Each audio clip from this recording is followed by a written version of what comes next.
In the earliest days of the United States, Congress struggled with the fundamental issue of the federal government's role in fostering economic growth. One of the earliest attempts at this was a plan called the American System. The United States Senate website has this to say about the American System. Henry Clay's American System, devised in the burst of nationalism following the War of 1812, remains one of the most historically significant examples of a government-sponsored program to harmonize and balance the nation's agriculture, commerce, and industry. Today on Historical Spotlight, we will look at the history surrounding the American System.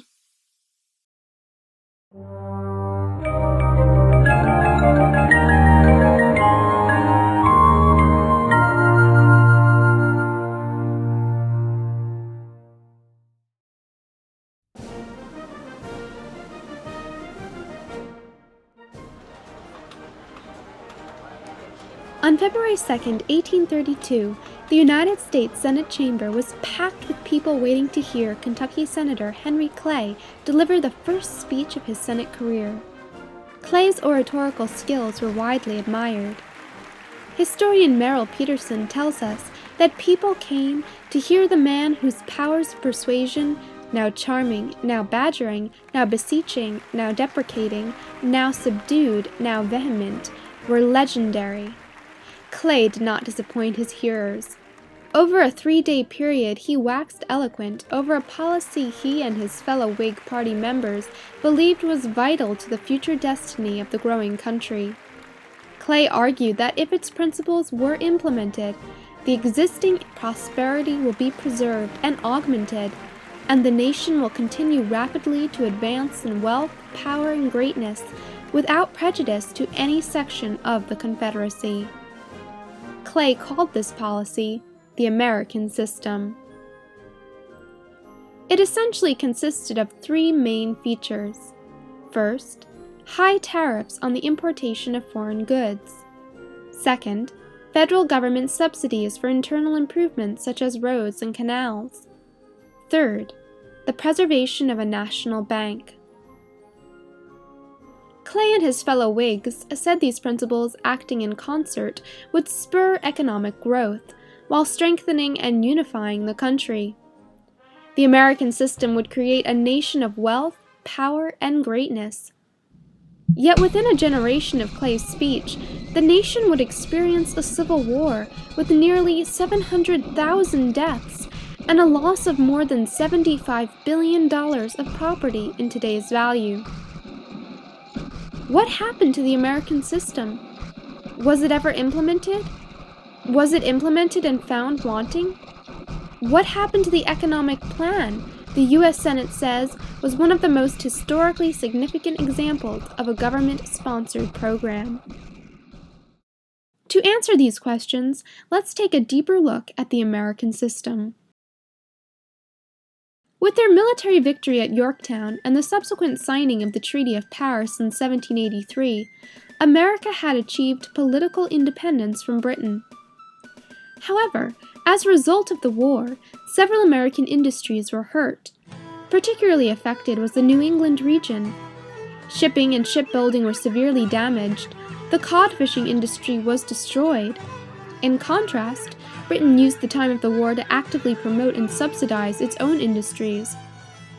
The question now before the young country was how to achieve financial independence. On January 15, 1790, the House of Representatives asked the first Secretary of the Treasury, Alexander Hamilton, to prepare and report to the House a proper plan or plans for the encouragement and promotion of such manufactories as will tend to render the United States independent of other nations for essential, especially military supplies. Historian Clarence Carson states, Hamilton was the man with a plan he expected to put in effect if he could. Hamilton was brilliant, daring, and determined to see that the new government acted with sufficient energy to gain a hold on the American people. Hamilton indeed was a man with a plan. In fact, he submitted several plans to Congress. He delivered the first report on the public credit in January 1790. He followed this with the second report on public credit and the report on a national bank in December 1790. The report on the establishment of a mint appeared in January 1791. And, in response to Congress's question on essential supplies, he delivered a fourth report in December 5, 1791.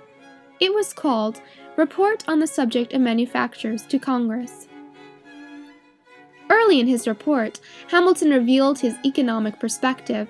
He wrote that industry, if left to itself, will naturally find its way to the most useful and profitable employment, whence it is inferred that manufactures, without the aid of government, will grow up as soon and as fast as the natural state of things and the interest of the community may require. Against the solidity of this hypothesis, very cogent reasons may be offered. Hamilton, it seems, was not in agreement with the theories of Adam Smith and others who espoused a free market economic system with limited government intervention. Rather, historians suggest that Hamilton's economic program followed loosely after Sir James Stewart, the British mercantilist, who favored more activist government policies. They argued that active government promotion of manufacturing was essential for the economic well-being of the nation. In his report, Hamilton presented two reasons for this. First, government aid was important for helping new industries overcome startup obstacles. He wrote, "The incitement and patronage of government was required in order to overcome the inertia against starting manufacturing production." Second, he argued that since foreign countries helped their own industries grow, a country would be at a great disadvantage in world markets if it did not help its own industries. He wrote, "To be unable to contend with success, it is evident that the interference and aid of their own government are indispensable." For Hamilton, the government promotion of manufacturing was essential for the wealth of a nation. Government aid would help startup industries mature and gain a foothold in world markets. Without this help, the nation's ability to trade was at a severe disadvantage to other nations who actively helped their private industries. Hamilton then proposed two measures the government could use to secure economic prosperity. The first was the institution of bounties or subsidies to private industries. The second was tariffs on imported goods. Let's look at bounties first. Hamilton thought that bounties were one of the best ways the government can monetarily aid private business. Speaking of bounties, he wrote that they are one of the most efficacious means of encouraging manufactures, and it is in some views the best. Bounties are sometimes not only the best, but the only proper expedient for uniting the encouragement of a new object of agriculture with that of a new object of manufacture.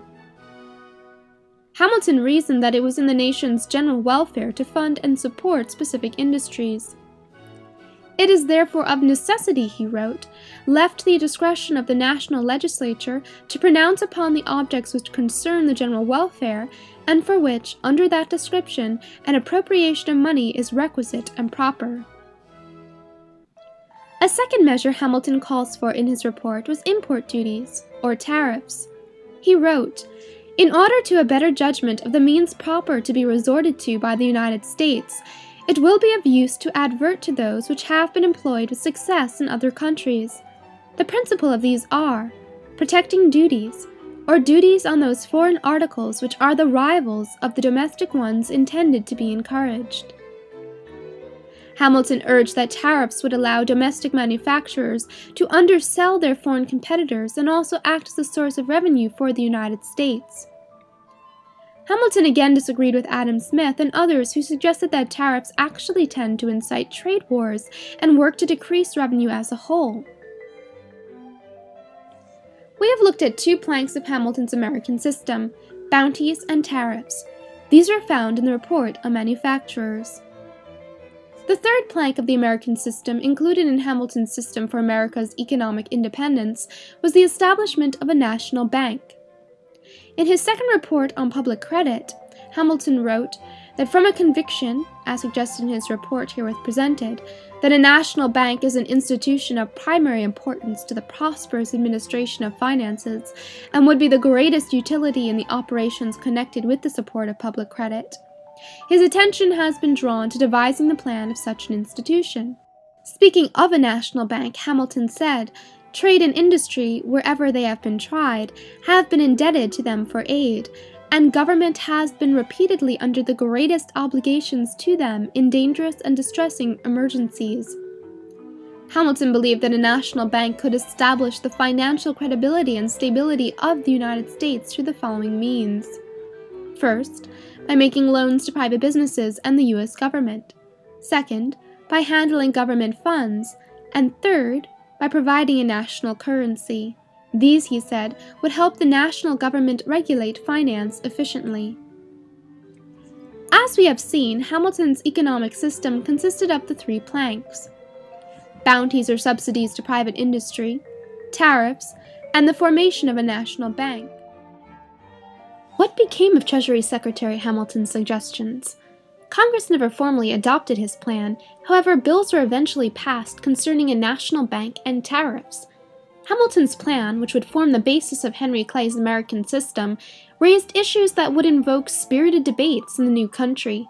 These debates would illustrate the deep ideological divisions that were present amongst the nation's leaders. These divisions continued to 1860 and are still present today. In Part 2 of the American System, we will look at opposition to Alexander Hamilton's American system. Thanks for watching Historical Spotlight.